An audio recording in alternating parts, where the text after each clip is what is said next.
Bismillahirrahmanirrahim.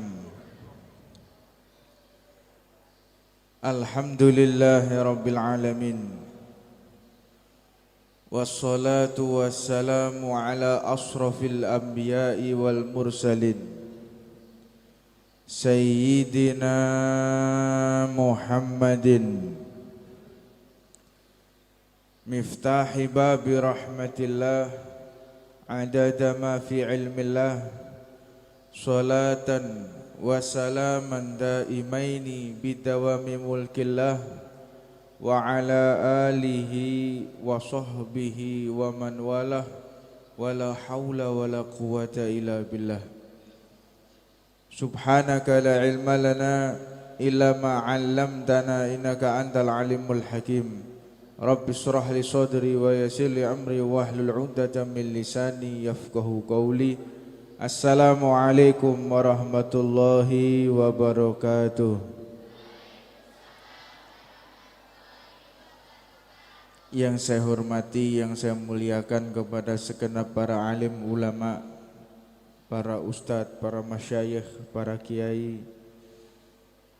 Yang saya hormati, yang saya muliakan kepada segenap bapak, ibu guru, beserta santri dan santriwati yang senantiasa mendapatkan ridho dan barokah dari Allah Subhanahu wa taala. Amin ya rabbal. Iki enake suwi bos dilu. Suwi bos dilu didelok wae ya. Dilihat aja, kalau memang antusiasnya masih ada ya tak lanjutno.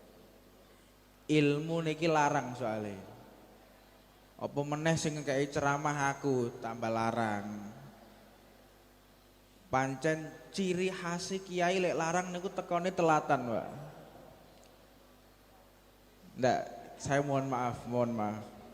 Karena keterlambatan mulai tadi malam belum istirahat. Dari singgahan tidur jam 5 keturun nih mau. Jadi bangun langsung ke sini. Kepada segenap hadirin hadirat yang dirahmati oleh Allah Subhanahu wa taala. Di kesempatan yang mulia ini, halo. Ojo ngomong dhewe, halo. Sik rungokno. Di kesempatan yang mulia ini, ndak lama-lama 15 menit tok ae. Sebentar aja. Di kesempatan yang mulia ini saya ingin mengajak untuk berpikir sebagaimana yang disampaikan oleh baginda Nabi Muhammad SAW, tafakkuru fi khalqihi wala tafakkuru fillahi. Berfikirlah tentang yang diciptakan Allah, jangan berpikir apa yang menciptakan, yaitu Allah Subhanahu wa taala. Ini dari sekolah mana aja? SMP, SMA, kayak PAUD ngene modelnya. Maka di dalam ilmu agama itu dapat mencakup segala disiplin ilmu, termasuk masalah kimia, fisika, anatomi, termasuk astronomi. Itu ilmu agama seperti itu. Di antaranya ilmu geodesi. Tahu ilmu geodesi? Gobis dirajang-rajang dikai wortel. Apa? OTOT. Departemen Perbadokan ini ngerti kabeh pokoknya. Jadi segala bentuk ilmu apapun ini diketahui oleh baginda Nabi Muhammad SAW. Jadi ilmu itu juga, ilmu agama ini mencakup segala apapun. Di antaranya di bulan yang mulia ini, bulan Rajab, terjadi peristiwa agung, peristiwa yang luar biasa, yaitu Isra wal Mi'raj Nabi besar Muhammad sallallahu alaihi wasallam. Peristiwa Isra wal Mi'raj, Nabi Muhammad ini melewati 3 alam. Alam yang pertama adalah alam nasut. Alam nasut itu alam indrawi, alam biologi, alam fisika, kimia, dunia, panca indera kita ini alam nasut. Kapan itu?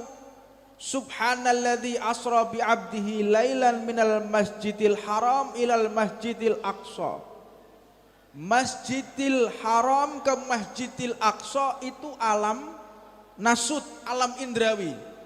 Nabi Muhammad menempuh 3 alam. Antara masjidil aqsa sampai jannatul firdaus itu alam malakut, alamnya malaikat. Naik lagi ke sidratul muntaha mustawa, itu alam lahud, alam ketuhanan yang malaikat pun tidak dapat menempuh perjalanan tersebut. Maka di kesempatan yang mulia ini saya mengajak seluruhnya, kedepankanlah iman baru akal. Tatkala kita belajar ilmu harus menggunakan iman, baru kita menggunakan akal. Apa sebab? Akal kita itu terbatas, tetapi iman kita tidak bisa terbatas, tergantung kedekatan kita kepada Allah Subhanahu wa taala. Maka sebelum masuk di dalam topik, saya ingin membuka wawasan dulu. Yang ingin saya ceritakan dulu, ini saya tularkan pengalaman-pengalaman yang sudah saya raih di dalam sekolah. Saya sekolah dulu SD negeri Kutorjo 1. SMP saya SMP juga negeri, SMP negeri 5. SMA juga negeri 3 Tuban. Semaga, mana Semaga ada ndak? Ya ora ono Semaga. Boloku gak ono kabeh iki. Wah, gombal lagi berarti. Semaga.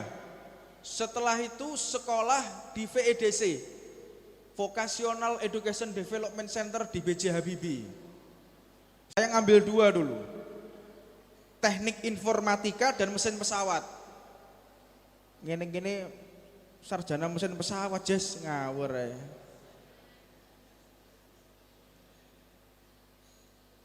Setelah itu saya di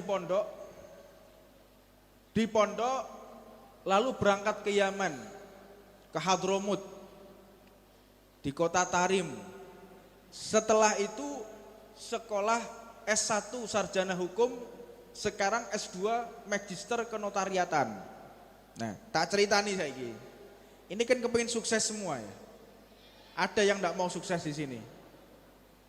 Gak sukses gak apa-apa beb, sementing aku rabi dhisik ya. Ndak. Apa kepengin rabi iki pisan. Ketoke sing ngarep-ngarep iki kepengin rabi iki. Kepengin lulus sukses ya. Amin ya rabbal. Maka di dalam disiplin ilmu yang sudah saya tempuh dari kalangan akademisi, pondok pesantren, sampai di organisasi-organisasi yang pernah saya kenyam, ini satu kuncinya. Jangan sampai kita bermaksiat kepada Allah ketika mencari ilmu. Kalau mencari ilmu jangan maksiat. Kadang-kadang sekolah niku nggawa HP. Akeh sing nggawa HP. Terus HP ini digawe gendaan. Nah, ini repot iki. Kadang-kadang sekolah nggawa HP SMS-an, apa WhatsApp, BBM-an. Lagi apa say? Wah. Gombal. Lagi pelajaran matematika. Sulitkah saya? Ya begitulah gue. Ojo sampai maksiat.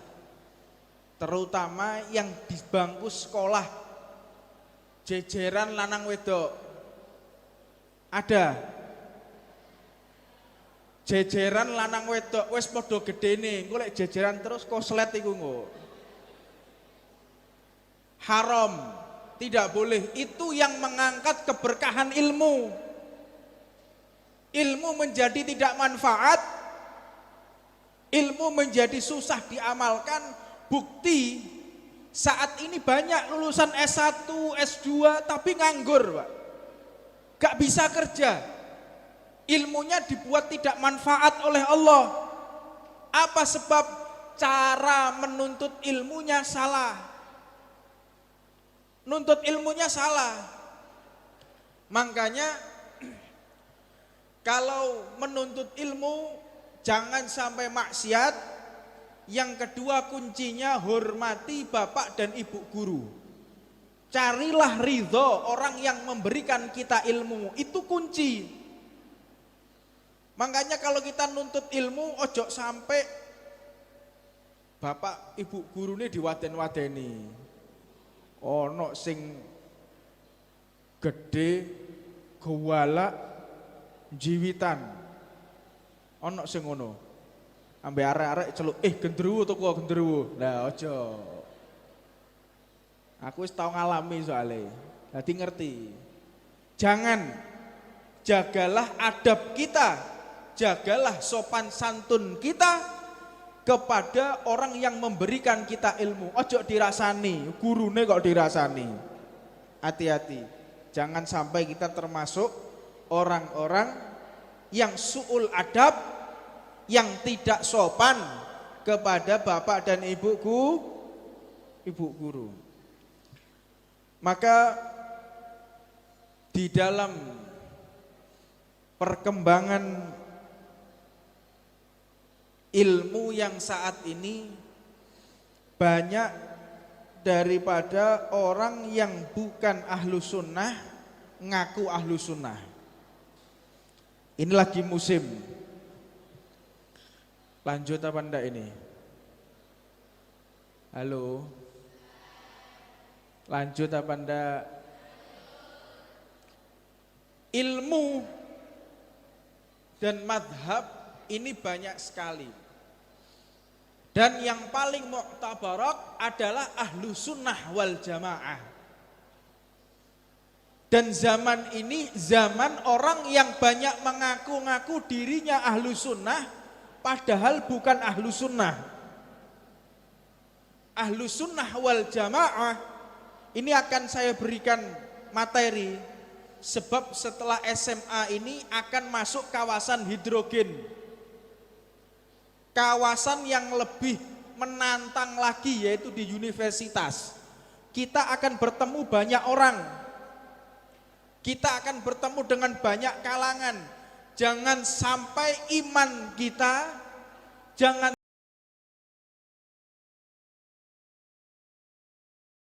sampai akidah kita keluar daripada ahlu sunnah wal jamaah. Maka yang pertama di dalam madhab ahlu sunnah wal jamaah, ahlu sunnah wal jamaah yang pertama ini memiliki ciri khas yaitu ahlu i'tidal. Ahlu sunnah itu ahlu i'tidal. Apa ahlu i'tidal? Yaitu golongan madhab yang selalu memperlakukan seluruh madhab Islam secara adil. Maknanya adalah tidak fanatik. Contoh, ada madhab A, ada madhab B. Kalau madhab A salah, meskipun sama madhabnya dengan kita, tidak fanatik. Mentang-mentang sama, mentang-mentang sejalan, mentang-mentang seakidah, meskipun salah tetap dibela. Ini bukan ciri khas ahlu sunnah wal jamaah. Adil, tidak membeda-bedakan. Ini ciri khas yang pertama. Jadi kalau kita di dalam madhab fanatik di dalam golongan seperti yang Allah ceritakan kepada kaum jahiliyah, yaitu hamiyatul jahiliyah, hamiyah, fanatik di dalam golongan, meskipun salah nggak peduli, wong ini teman saya kok. Meskipun salah nggak peduli, wong ini golongan saya. Ini bukan ciri khas orang yang bermadhabkan ahlus sunnah wal jamaah. Adil, salah ya katakan salah, yang benar ya wajib kita bela. Bukan fanatik buta, bukan taklid buta. Maka yang kedua, ciri khas ahlus sunnah wal jamaah yaitu ahlu insaf. Apa itu ahlu insaf?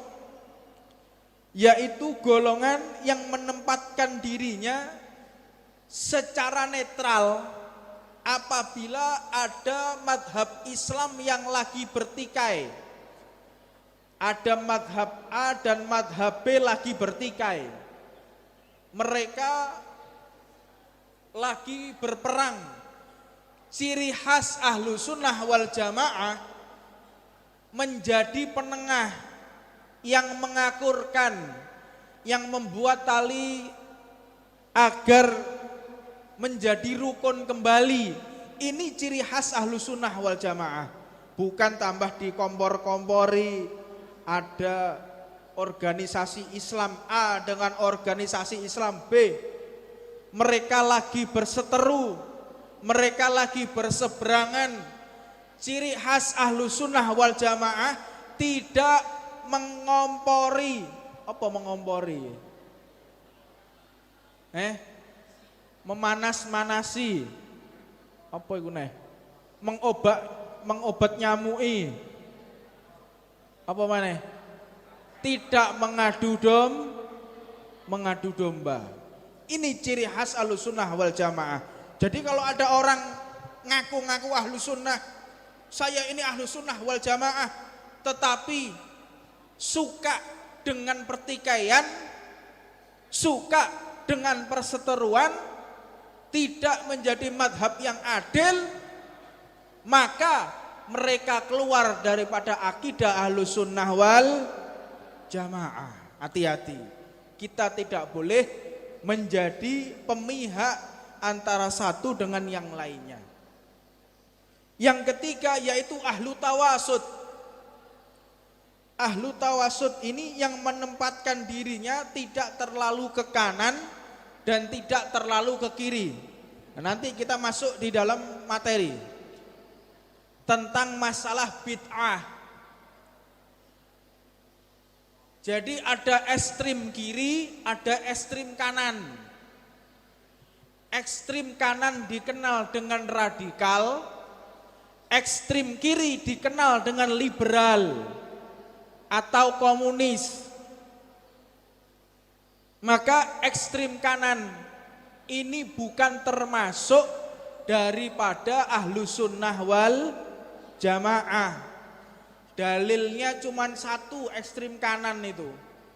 Kullu bid'atun dolalah wa kullu dolalatun finnar. Semua bid'ah itu sesat dan sesat tempatnya di neraka. Jadi semua bid'ah, semua sesat. Ekstrim kanan. Ekstrim kanan itu yang keterlaluan, yang suka mengkafir-kafirkan, suka mensyirik-syirikan. Oh iki syirik iki, oh iki kafir iki bid'ah, ini sesat. Itu bukan kalangan ahlu sunnah wal jamaah. Jadi ekstrim kanan itu memaknai semua bid'ah.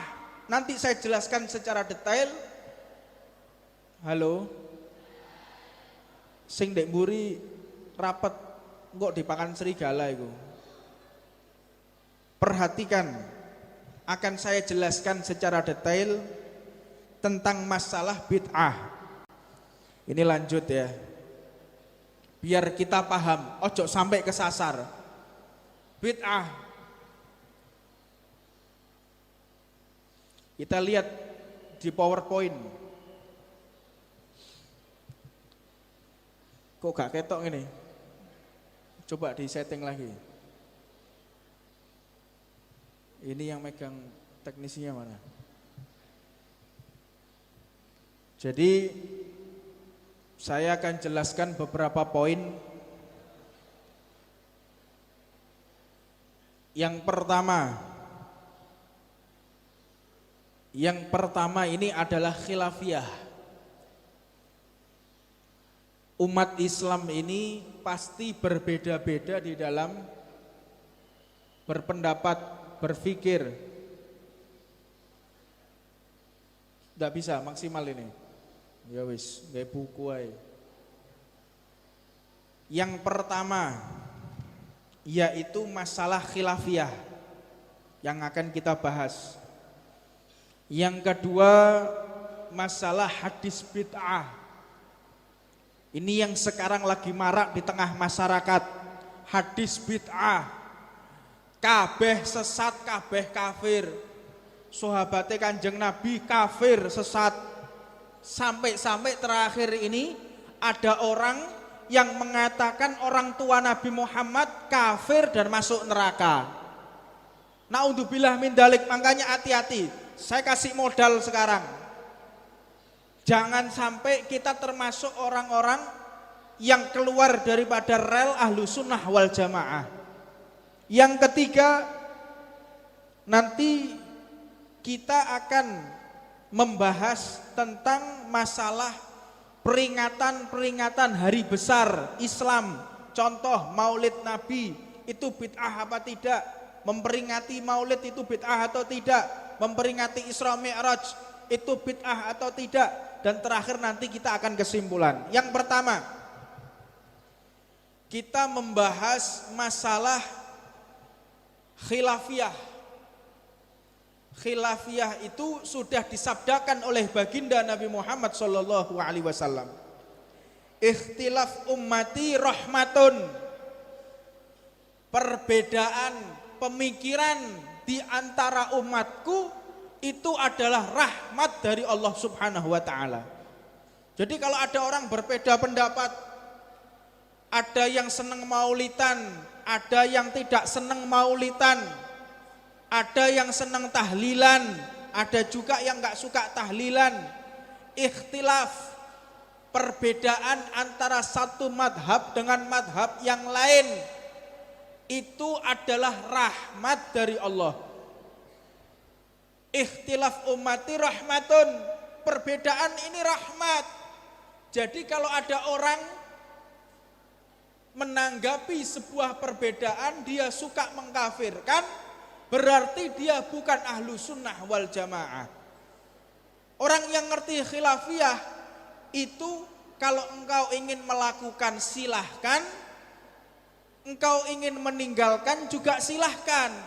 Ini orang yang ngerti ilmu, orang yang paham khilafiyah. Makanya hati-hati kepada orang yang mengajarkan ilmu tetapi tidak paham khilafiyah.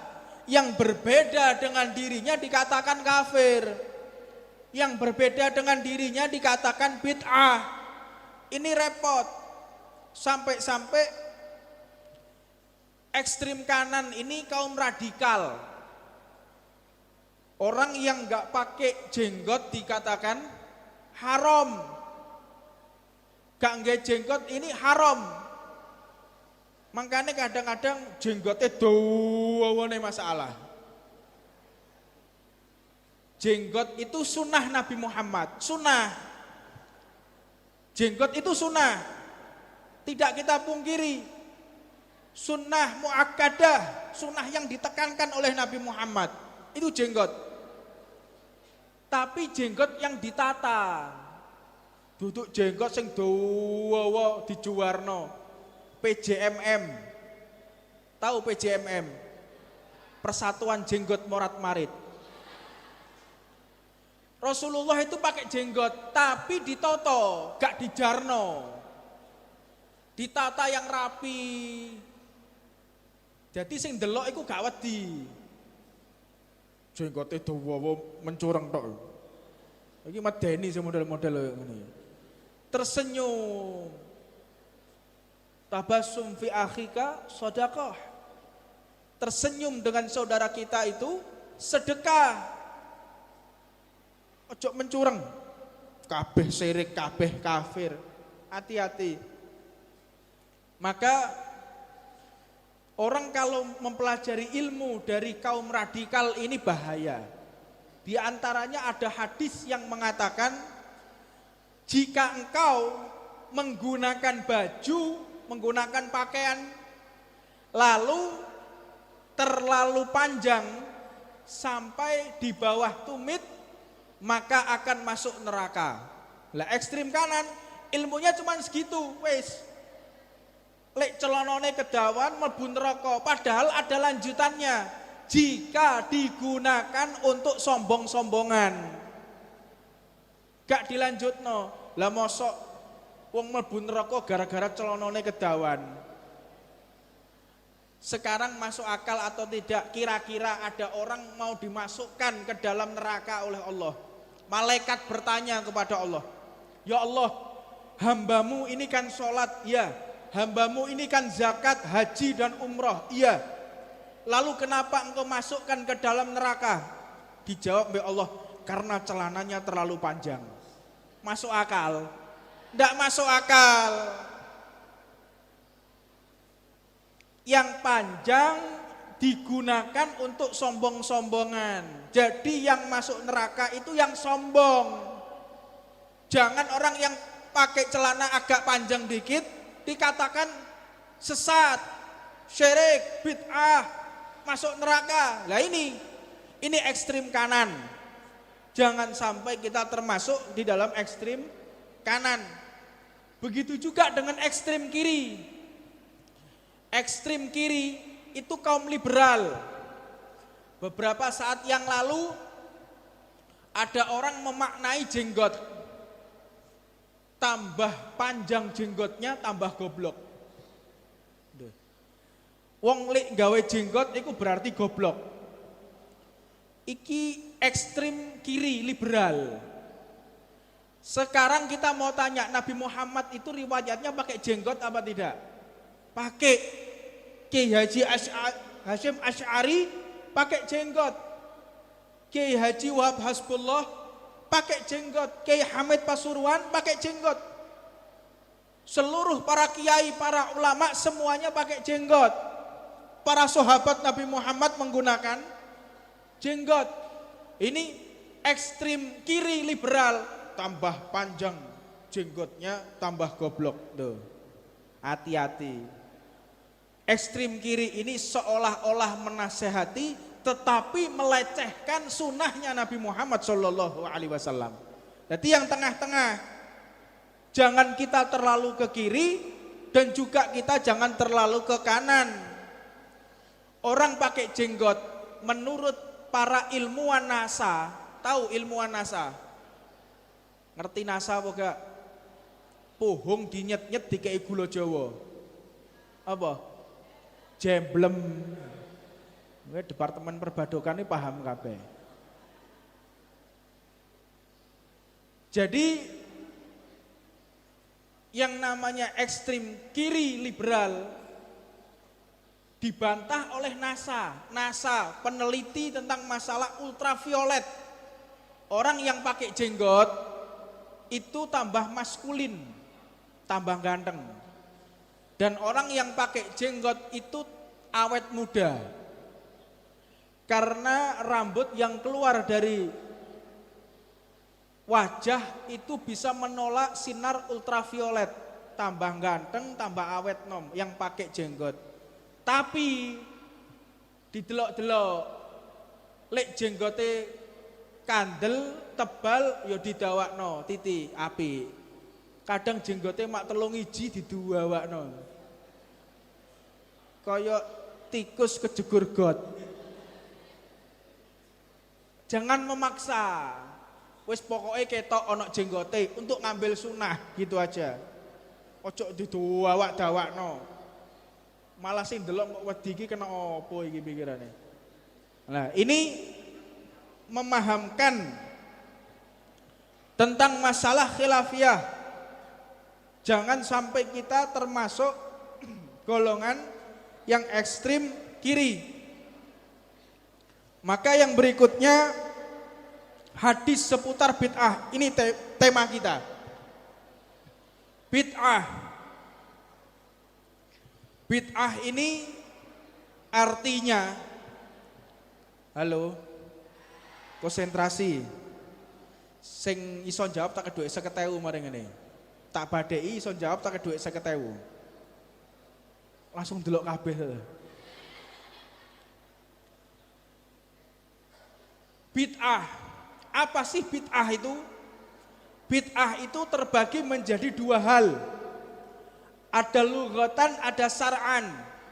Ada etimologi, ada terminologi. Ada secara bahasa, ada juga secara syariat. Jadi tidak bisa seseorang itu memaknai bid'ah dengan letterlek secara tekstual. Tidak ditakwilkan atau tidak ditafsirkan, tidak bisa. Bid'ah itu adalah satu perkara, perbuatan, ucapan maupun pekerjaan yang tidak dilakukan oleh baginda Nabi Muhammad SAW. Perbuatan apapun, ucapan apapun, gerak-gerik apapun, tindakan apapun yang tidak dilakukan oleh Nabi Muhammad, maka itu adalah bid'ah. Tetapi kita jangan melupakan tafsir berikutnya secara syariat, secara terminologi, secara syar'an. Bid'ah itu artinya adalah ucapan, perbuatan, segala bentuk aktivitas yang tidak dikerjakan oleh Nabi, akan tetapi menyimpang dari Al-Quran, menyimpang dari hadis, menyimpang dari ijma' ulama, menyimpang dari segala peraturan yang telah ditentukan oleh Nabi Muhammad SAW. Jadi kalau perkara bid'ah kita mau pelajari, yang bid'ah terbesar itu adalah Al-Quran. Tahu Al-Quran? Al-Quran di zaman Nabi Muhammad itu tidak ada mushaf Al-Quran seperti yang kita lihat. Yang kita punya sekarang ini, itu di zaman Nabi Muhammad tidak ada. Sampai akhirnya wafat Rasulullah, digantikan khalifah Sayyidina Abu Bakar As-Siddiq radhiyallahu taala anhu. Pada masa khilafah Abu Bakar As-Siddiq, Sayyidina Utsman ibni Affan ini mengajukan permintaan kepada pemimpinnya, yaitu Sayyidina Abu Bakar, wahai sahabat Rasulullah, wahai khalifah Rasulullah, aku ingin membuat Al-Quran, aku ingin membukukan Al-Quran. Dijawab oleh Sayyidina Abu Bakar, bagaimana engkau akan membukukan Al-Quran? Allah tidak memerintahkan, Nabi Muhammad tidak mengajarkan. Kenapa engkau meminta untuk membuat Al-Quran? Aku tidak berani. Kalau memang membuat Al-Quran itu baik, pasti ada petunjuk dari Allah, ada petunjuk dari baginda Nabi Muhammad SAW. Dijawab oleh Sayyidina Umar yang ada di samping Sayyidina Utsman, ya khalifah, wahai khalifah, fa wallahi, demi Allah, innahul khair, itu adalah baik. Ini adalah bid'ah tapi baik. Kata Sayyidina Abu Bakar, tidak, aku tidak berani. Nabi Muhammad tidak memerintahkan kok. Allah juga tidak menyarankan kok. Tidak ada hadis satupun, tidak ada firman di dalam Al-Quran maupun hadis qudsi, firman Allah yang tidak ada di dalam Al-Quran menyarankan, itu tidak ada. Memerintahkan untuk membuat Al-Quran, tidak ada. Maka akhirnya Al-Quran itu tidak dibentuk, tidak dibuat sampai meninggalnya Sayyidina Abu Bakar As-Siddiq. Meninggal beliau, diganti oleh Sayyidina Umar bin Al-Khattab. Diganti oleh Sayyidina Umar bin Al-Khattab. Ketika diganti, diajukan lagi, wahai Amirul Mukminin Sayyidina Umar bin Al-Khattab, aku ingin membuat Al-Quran. Kata Sayyidina Umar, wahai Utsman sahabatku, kalau Sayyidina Abu Bakar, orang yang paling dekat dengan Nabi Muhammad tidak berani, orang yang paling memahami ucapan Nabi Muhammad itu tidak berani, lalu bagaimana aku akan melancangi, akan ijtihadku untuk melanggar yang telah dipikirkan oleh Abu Bakar As-Siddiq. Gak berani saya. Wong Sayyidina Abu Bakar aja gak berani. Lah tetapi kenapa? Dijawab oleh Sayyidina Utsman, kenapa pada masa itu engkau mengatakan ini adalah baik? Kok bisa ngomong dewe toh? Yang masih berbicara tolong diam. Dengarkan, ini ilmu. Halo. Tolong yang masih berbicara empet dhisik. Ngomongnya di jamak takhir. Kok ngomong maneh, eman-eman. Jadi jangan berbicara sendiri. Halo, jangan berbicara sendiri tolong. Kalau enggak saya akhiri ini. Siap mendengarkan? Siap lanjut? Maka Al-Quran ini tidak ada di zaman Nabi Muhammad sampai Khalifah Sayyidina Abu Bakar, sampai Khalifah Sayyidina Umar, diminta oleh Sayyidina Utsman untuk membuat Al-Quran. Ayo buat Al-Quran, engkau yang mendukungku waktu itu. Dijawab oleh Sayyidina Umar, tidak berani, karena ini tidak dilakukan oleh Khalifah Sayyidina Abu Bakar. Lalu bagaimana dengan pendapatmu? Aku tidak berani. Maka akhirnya sampai wafat Sayyidina Umar bin Al-Khattab masih belum ada yang namanya Al-Quran. Tidak ada Al-Quran itu. Zaman Khalifah Abu Bakar, Khalifah Umar bin Al-Khattab, Al-Quran tidak ada. Al-Quran pertama kali ada itu di zaman Sayyidina Utsman ibn Affan. Makanya mushaf yang kita punya itu namanya adalah mushaf Utsmaniyah. Mushaf yang dikarang oleh Sayyidina Utsman ibn Affan, yang dikumpulkan. Makanya kaum-kaum tertentu tidak mau menggunakan Al-Quran karena membenci sahabat Nabi Muhammad SAW. Untuknya kita harus memahami, jadi bid'ah itu tidak harus sama dengan yang diucapkan oleh baginda Nabi Muhammad SAW. Secara disiplin ilmu, bid'ah ini wajib kita pahami, jangan kita kaku. Sebab kalau kita kaku terjadi kontradiksi antara satu hadis dengan hadis yang lain. Terjadi kontradiksi. Sebagaimana yang disampaikan oleh baginda Nabi Muhammad SAW, man sunna fil islami sunnatan hasanatan. Jadi antara satu hadis dengan hadis yang lain ini kontradiksi jika dipahami secara tekstual.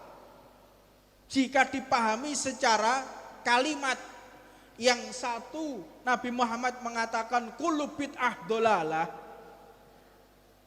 barang siapa yang membuat perkara baru di dalam agama, dia masuk neraka.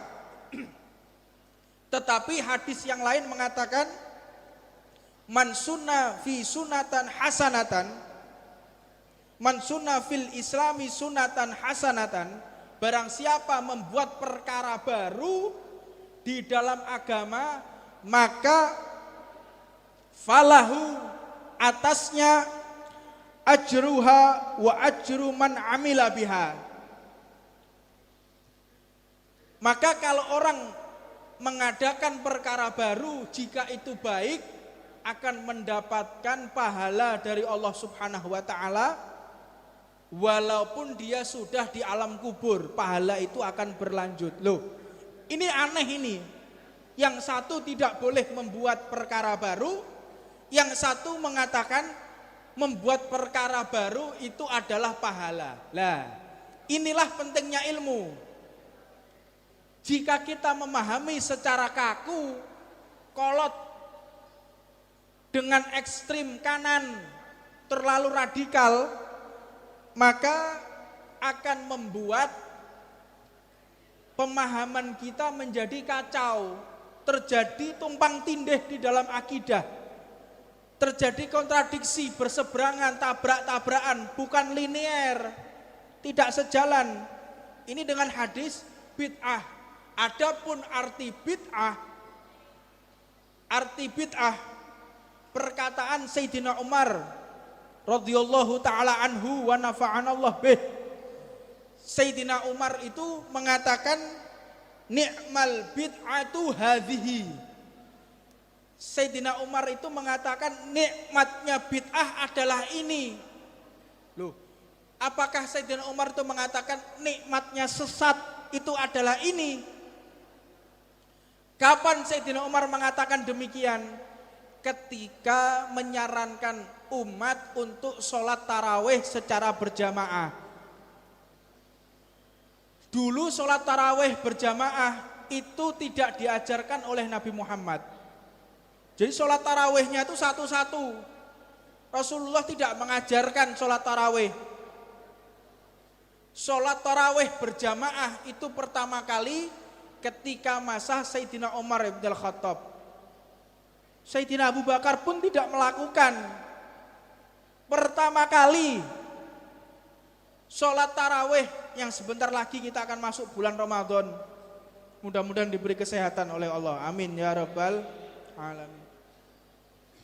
Maka sholat tarawih kata Sayyidina Umar, ni'mal bid'atu hadhihi. Nikmatnya bid'ah adalah ini. Lah maksud artinya nikmatnya sesat adalah ini. Nah, berarti arti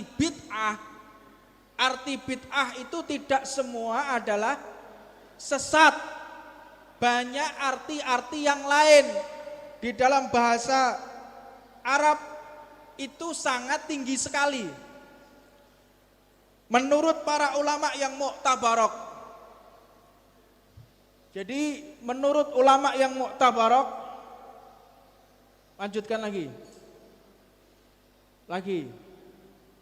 Menurut ulama yang mu'tabarok,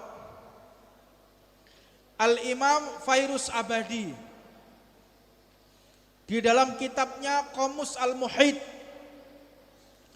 itu diceritakan, beliau mengatakan al-kullu, hadis kullu bid'ah, kullu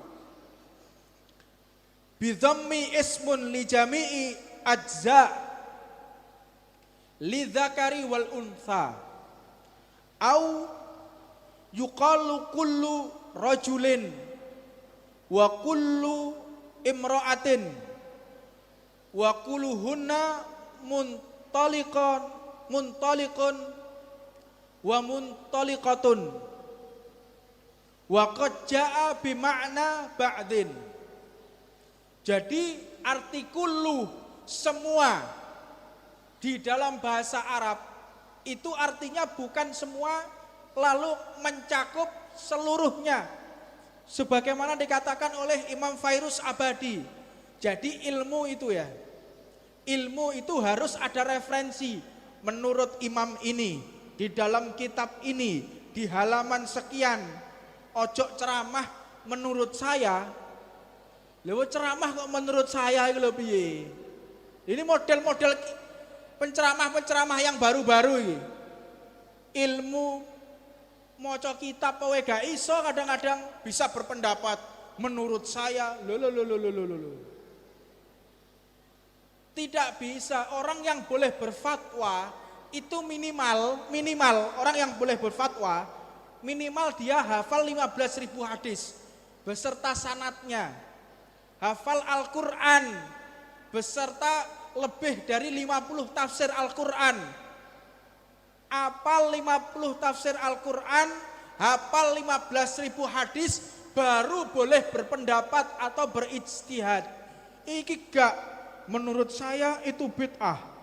Menurut saya, lah kon niki lho sapa toh dul. Orang kalau ngomong harus berpendapat menurut imam ini, dalam kitab ini, harus paham. Sebab kalau di dalam disiplin ilmu tidak ada referensi ulama, tidak ada referensi hukumnya, maka akan kacau. Menurut Imam Fairuz Abadi dalam kitabnya Al-Mukhid, di situ diceritakan kata kullu bid'ah itu untuk muntaliqah atau muntaliqatun, untuk maskulin atau feminim, bimakna ba'din, berarti sebagian. Makanya bid'ah itu tidak bisa kita artikan kulluh, kata-kata kulluhnya ya, belum bid'ahnya. Karena bid'ah itu terbagi menjadi beberapa hal. Banyak pembahasan ini. Ilmu itu penting, wajib kita pahami. Jangan sampai kita belajar ilmu, jangan sampai kita mendalami ilmu tetapi tidak ngerti ilmu dasar. Ini ilmu dasar ini. Jangan belajar masalah ilmu yang sangat tinggi sekali tetapi akhirnya melupakan sesuatu yang sifatnya dasar. Ojo sampai kita meninggalkan ilmu dasar. Maka selanjutnya pendapat ulama yang lain tentang masalah bid'ah kullu, kata-kata kullu di dalam hadis kullu bid'ah. Al-Murtadha Az-Zabidi dalam kamusnya Tajul Arus, beliau mengatakan qala Ibnu Athir, Al-Imam Ibnu Athir mengatakan maudhi'u kullu al-ihatatu bijami'i wa qad jaa isti'maluhu bima'na ba'dhin alaihi humila qawlu Utsman ibni Affan radhiyallahu ta'ala anhu hina dukhila alaihi faqila lahu abi amrika ya khalifah Utsman ibni Affan hadal amr faqala kullu dhalik. Nah, ini materi berikutnya, pendalaman lagi dalam kitabnya Al-Murtadha, kamusnya Tajul Arus, diceritakan Al-Imam Ibnu Athir itu menjelaskan tatkala Sayyidina Utsman ditanya, Sayyidina Utsman itu ditanya, wahai Khalifah Utsman ibn Affan, apakah ini perintahmu? Dijawab oleh beliau kullu dzalika. Padahal perintah ini tergabung antara perintah Rasulullah, perintah Sayyidina Abu Bakar, perintah Sayyidina Umar ibn al-Khattab, tetapi juga mengatakan kullu dzalika, semua itu perintah dariku. Padahal prakteknya bukan. Prakteknya bukan, tapi kenapa dikatakan semua itu perintahku? Berarti di dalam bahasa Arab kata-kata kulluh itu bukan untuk semuanya, tetapi sebagian. Jadi kalau orang memahami Al-Quran, gramatika di dalam bahasa Arab, belajar nahwu, belajar balaghah, ada fan ilmu lagi namanya ilmu badi'. Disiplin ilmu itu ada ilmu badi', cabang ilmu dari ilmu balaghah. Itu kalau kita belajar lagi, kata-kata kulluh itu terbagi lagi. Maka jika seseorang memahami kata-kata kulluh artinya adalah semua, maka menjadi kontradiksi antara satu hadis yang satu dengan yang lainnya. Jadi ini yang bisa saya sampaikan. Mudah-mudahan ada manfaatnya. Mudah-mudahan kita diberkahi oleh Allah Subhanahu wa taala. Sebenarnya masih panjang penjelasannya. Ini adik-adik harus memahami, harus dipelajari. Saya persilahkan, jika ingin bergabung di Majelis Ar-Ridwan, silahkan. Ingin jadi krunya, ingin jadi bergabung berjuang di jalan Allah, atau hadir taklimnya mingguan. Kalau ingin melanjutkan pelajaran ini akan kita bahas nanti. Setiap hari Senin malam Selasa itu di Masjid Muhdhar, Jalan Pemuda nomor 73 Tuban. Di Jalan Pemuda, setiap Senin malam Selasa ba'dal maghrib. Itu waktunya cuma maghrib sampai isya. Atau hari Selasa malam Rabu di Latsari Gang 2 Sejahtera 3 di Musola As-Sa'adah. Setiap hari Selasa malam Rabu. Kalau ingin menambahkan ilmu, saya persilahkan. Eman-eman, sebelum masuk universitas kita harus memahami ilmu agama.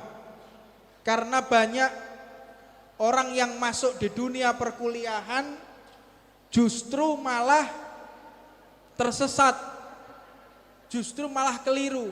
Maka pahami ilmu agama sebelum kita masuk di jenjang berikutnya. Mudah-mudahan Allah Subhanahu wa taala menjaga akidah kita di dalam akidah Ahlussunnah wal Jamaah. Bismillahirrahmanirrahim. Allahumma shalli wa sallim ala sayyidina Muhammadin wa ala ali sayyidina Muhammad. Alhamdulillahirabbil alamin. Allahumma shalli wa sallim ala sayyidina Muhammadin wa ala ali sayyidina Muhammadin miftahi babi rahmatillah adada ma fi ilmillah salatan wa salaman daimaini bidawami mulkillah wa ala alihi wa sahbihi wa man wala.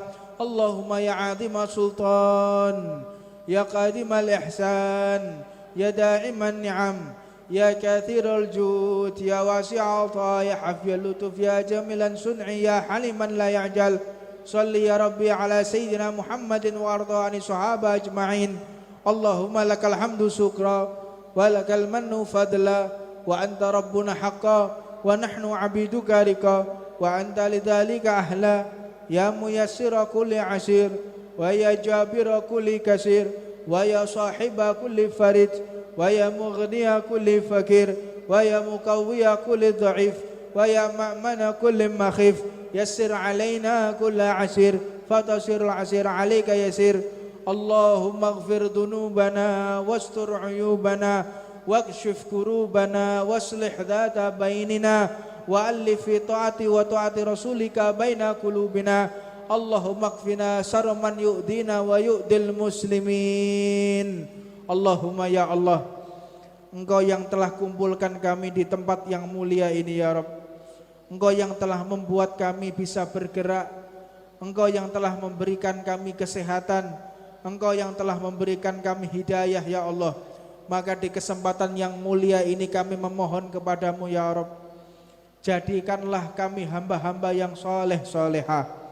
Jadikan kami hamba yang senantiasa berbakti kepada agama, berbakti kepada kedua orang tua, berbakti kepada guru-guru, berbakti kepada nusa dan bangsa.